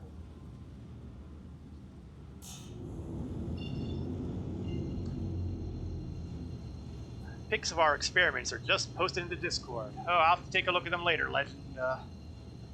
I have a feeling they should be interesting. But since we're on the subject of experimenting, we are now in quantum travel at faster than light speeds. Well, not faster than light speeds. Just to say a percentage of light speeds. Oh, for a minute there I thought 30k was coming. Server crashes suck. What would happen if I attempt to undock the Merlin while I am quantum traveling?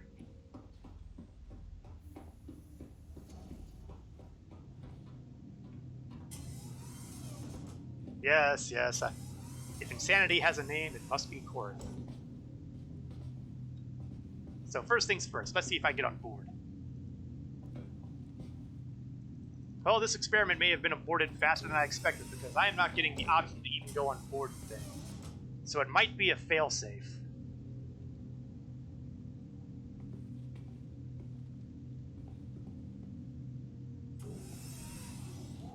Well, the evil plan may have been anticipated. The devs may have figured me out. Yeah, because I don't even see the... There's usually a kind of a highlight kind of thing that shows where you can open the door, and it's not available right now. Oh, no. Let's put that back. Let's not be pulling out the grenades. Let's see what happens if I stop our quantum travel and try to get into the Merlin. After all, I have a theory, but theory is only good until you can prove it. At that point, it either becomes a fact or a falsehood. So let's kill the quantum travel. Quantum drive is now on. Wow, that went pretty fast. It used to take forever and a day to stop quantum travel, but that was like, bang! I'm impressed. Now let's see if I can get into the... Ah, there we go. There's the friend request, so we will accept that. There you go.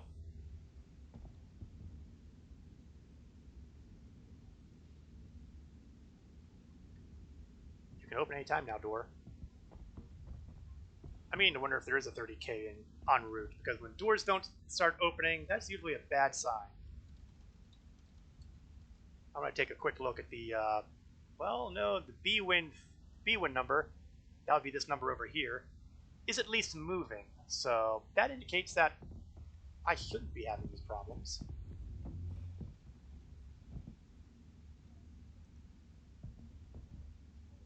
And yet, here I am.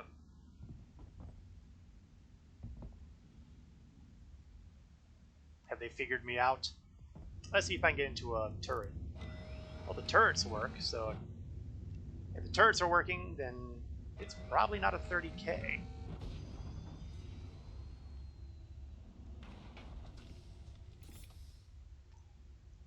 For those who are curious as to how the turrets work in here.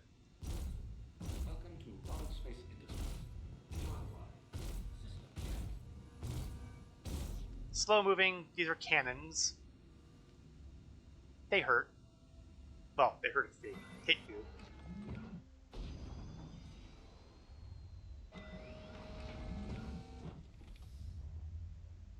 So let's see if I can escape my flight deck again. I am trapped. I am trapped in my flight deck.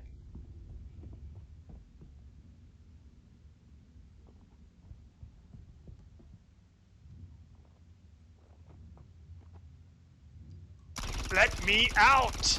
Let me out!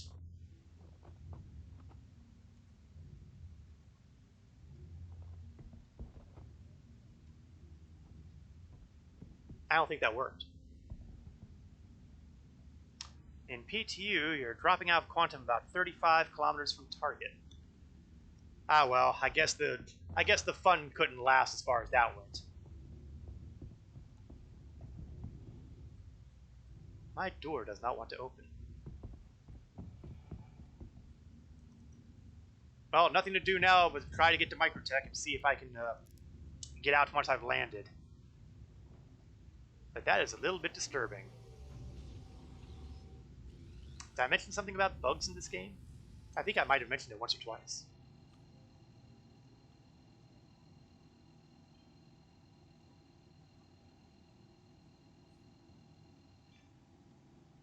Quantum drive is now on.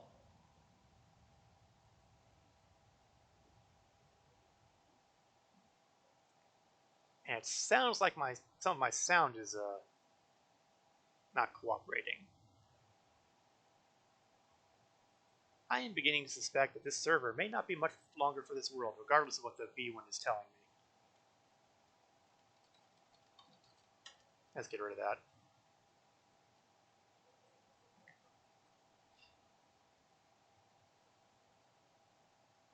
Yeah, because I'm not hearing the quantum travel noises.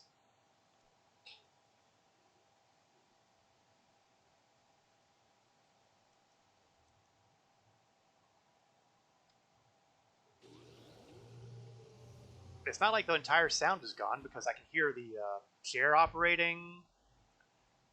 Better than an orbital marker point 300 kilometers away, though. Yeah, can't argue with that one. So so basically you've got 35 kilometers away from your bounty target. Am I understanding that correctly? That's not horrible. I mean, that's about the same kind of distance, relatively speaking, when you drop to go to outpost or something like that. It's usually similar.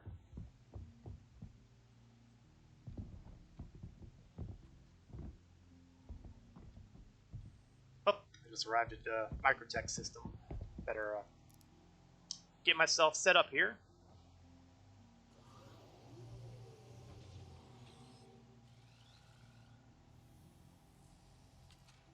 And we'll try to land over at New Babbage, which naturally is on the wrong side of the planet.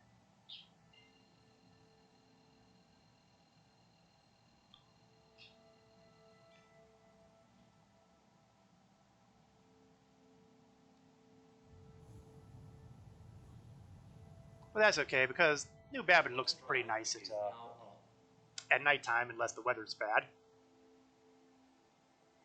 If the weather is bad, it's a little uglier.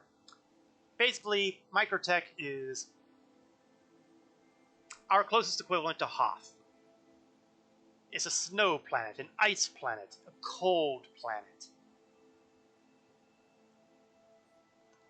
And it made it just perfect for the folks who own Microtech, the corporation Microtech, to purchase the planet and store a bunch of their servers. Natural cooling. Quantum drive is now off. Alright. Oh, the city in lights. Let's take a quick peek from the exterior. See if I can narrow down. There we are. Oh, how about that? I'm practically pointed right at the direction I want to go to the spaceport. Of course, it would help if I, turn on thrust.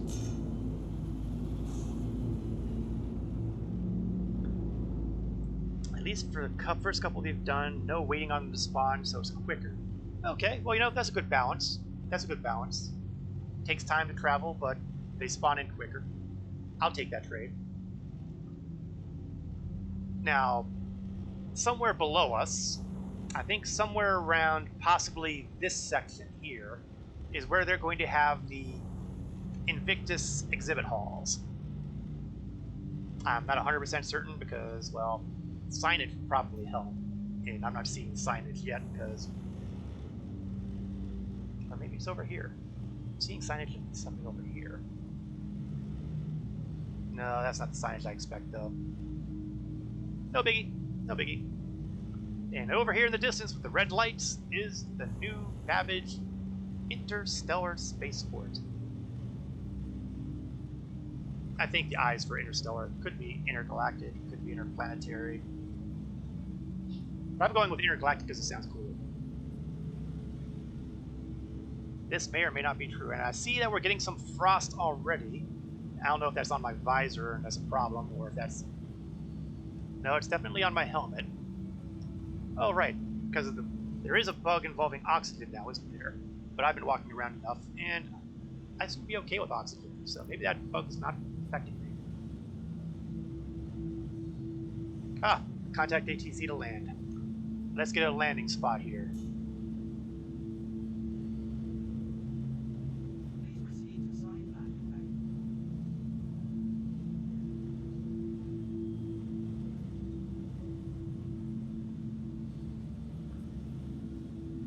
Now, hopefully, once I've landed, I'll be able to actually exit my ship. That is the end goal here, to be able to get out. Because otherwise, I have what is commonly referred to as a problem.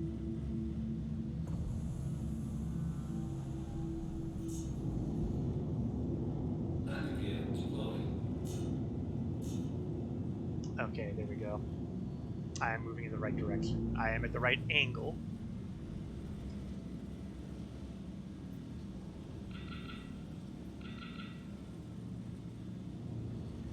Now let's see if I can get in without doing something really spectacular like exploding. Often I'll do this in third person view, but sometimes I want to try to practice doing it in first person view because, you know, that's what makes sense.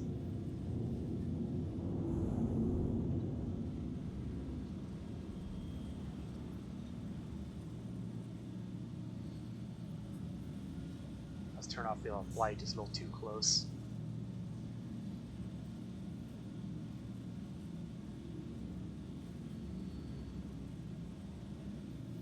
Looks like I'm not going to be able to auto-land it, so I'll have to just eyeball it. Landing complete. Landing complete. That is a sound I always like to hear. Is there any repairs I can do? No. Then again, now that I think about it, Microtech currently has a bug that's causing repairs not to happen right now. Theoretically, that's getting fixed. System off. And I'm getting snow spots in my helmet from inside my ship. Clearly, there's some weird things going on here. On the other hand, I am still stuck inside. Let me out!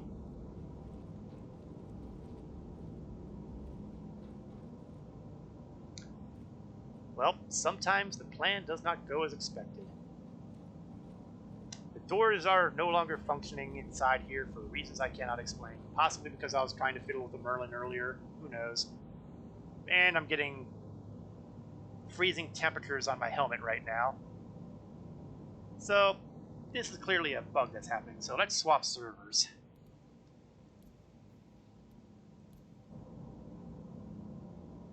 Maybe if I swap a server, maybe, just maybe. Well, for starters, I won't be in the ship anymore. That's the good news.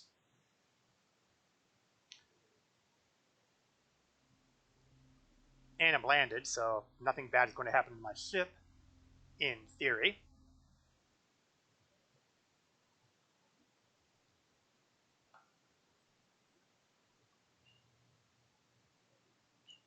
Beat, beat, beat.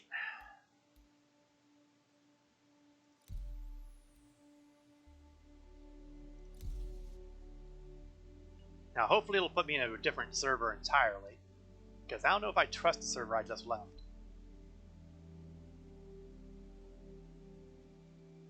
And then we'll cry one more time with the Merlin.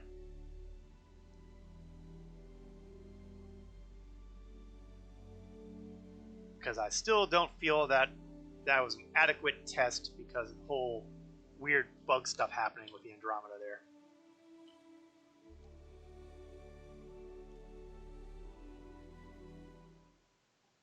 Okay, music has stopped, so it shouldn't be too much longer before it puts me in game.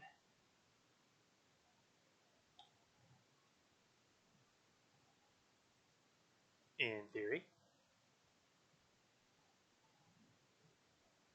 And now everything's frozen. And... Ah! Yes, I seem to have crashed.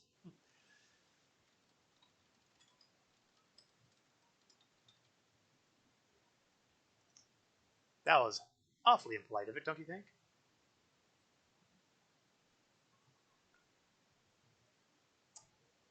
So we will attempt to relaunch the game once it's sent in my crash report. I mean, come on. Why you do this to me? I'll run a quick verify of my installation. Not that I'm paranoid or anything, but I'm paranoid.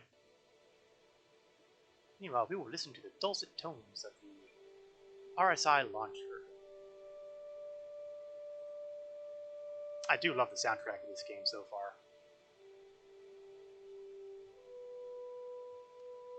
And we are about to complete our verification, launch the game, and hope that nothing explodes.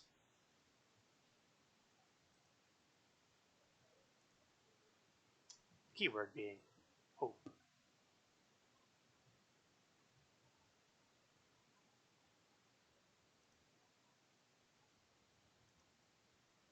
And as we're loading up, we will swap back to the actual screen.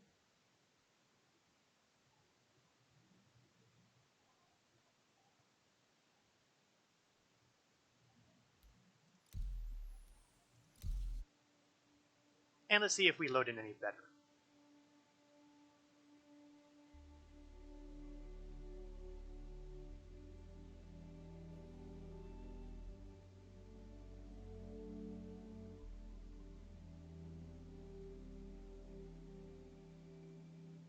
Hopefully, now that I've literally crashed my client, hopefully everything will work out just fine with the second load.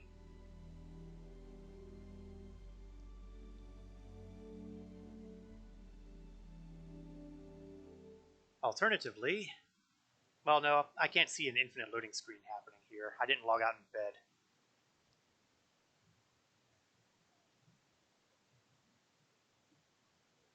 Loading.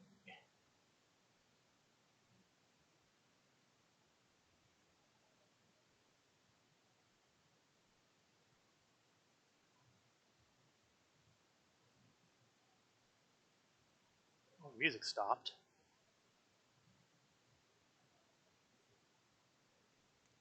But I'm not seeing the usual telltale signs that it's getting ready to put me in the game. Can't even create a character.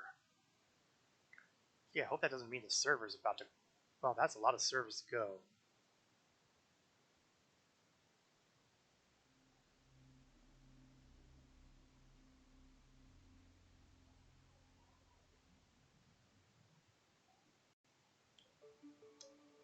Oh, the music started again.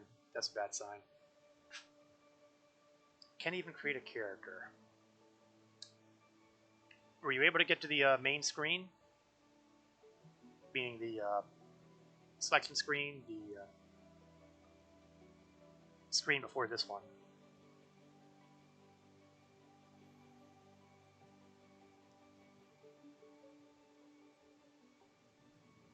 Okay, I'm hoping that black... Okay, that's a good sign.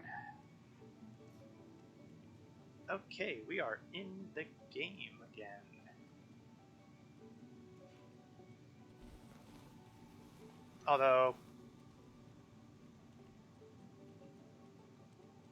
Although I apparently appear to be dying.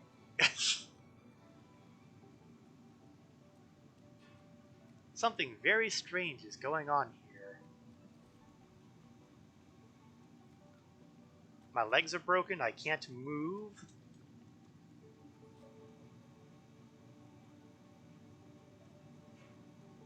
I think that I may be experiencing all kinds of problems right now, and I'm not sure what I've done. Did my legs turn blue on that icon there? Because I apparently have 2 broken legs. I have a survival estimate of 0. My health is 0. But I'm still standing here. There is something very strange going on right now.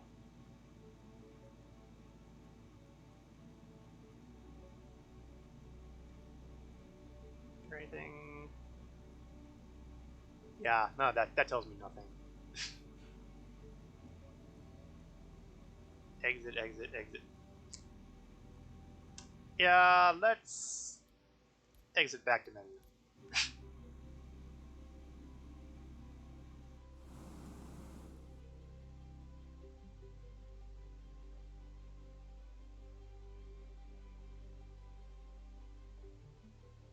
I am beginning to become very suspicious of their current live servers. I mean, clearly it's not affecting everybody, because otherwise I would be seeing a lot more entertaining stuff in chat.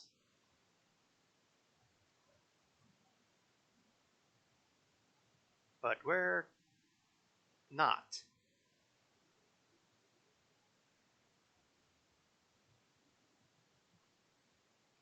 And I've still got the black screen, which is a bad sign, because that's telling me that perhaps we have there may be bigger problems going on here at the moment, and unfortunately, following the... Actually, I might be having a problem with my system, which is a lovely sign here. So I think this is about as good a time as any to call it a stream, especially since it appears that my entire computer system seems to be currently a mess. I can't even get to the OBS Streamlabs to kill the stream the normal way, so the end of the stream is going to be extremely abrupt. Unless I can find a way to kill the... Oh, hold on. Okay, here we go. Let's cancel that. Okay, how about that? I will be able to gracefully end after all.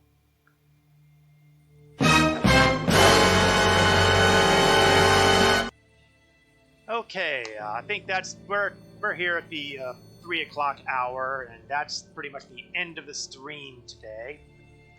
What a horrible way to end it, though. Zone, I will be on our Discord momentarily, and we'll see if we can help figure out what's going on there. If I can figure out what's going on here. For everybody else, I hope you enjoyed the stream. I will be streaming Star Citizen again next Saturday at 1 o'clock p.m. Eastern to approximately 3 o'clock p.m. Eastern. On Wednesday nights, I do streams for Star Trek Online, where I am currently undergoing Delta Challenge. That will be at 8 o'clock p.m. Eastern to approximately 10 o'clock p.m. Eastern. Minor scheduling note. The plan is to be here next Saturday to do the Star Citizen stream, but I will be receiving on Friday my 2nd vaccine shot, and there's an excellent possibility that I'll be undergoing some horrible side effects at that point in time. So if I am not online, it is probably because I am in bed with fever, chills, and all sorts of other nauseous feelings. So don't panic. In the meantime, thank you for watching, whether you're watching this live or watching it later on YouTube or the Twitch archives. I hope to see you again next time. This is Korath Landwalker, signing off.